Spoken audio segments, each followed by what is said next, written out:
that was actually invented by Scottish personnel. So was the BBC, so was the SAS, all special forces, in fact. And I think I know why. If you are from Mexico or France or Italy, you wake up in the morning, it's a lovely day, you come over the beach. In Scotland, you have to go, it's damn good cold, I'll go to the shed and I'll invent something. That's what's going on there. I'm surprised, actually, the English don't just say that those are British inventions. Ah, yes, the Andy Murray syndrome. Let's be honest, this does happen a lot.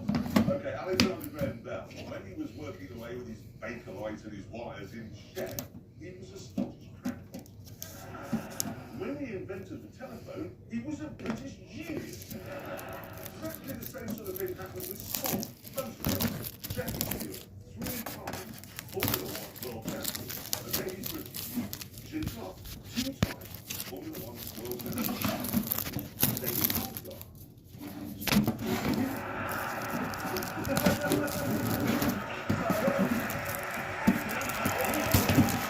Maybe you should explain to people in America what's going on here. Yeah, exactly. Let me just clear this up for you. This is how it works on this side of the pond. Okay, this is Britain. Now, this bit is England, where we are. Yeah. This is Scotland, where we are.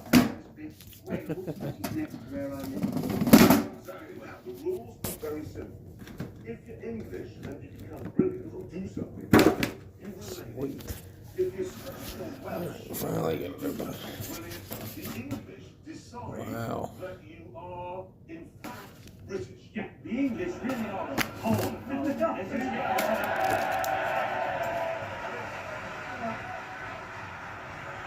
I tell you what, I love being in Scotland because everyone here speaks their mind. There's no ambiguity. There's the town of Larkhall in Scotland, their welcome sign. Here we go. This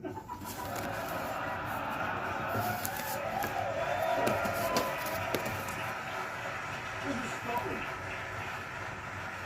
It's not just words. You read about the terrorist attack at Glasgow Airport a couple of years ago. Okay, so somebody tried to explode, bomb didn't go off, yeah, very fast, because this happened.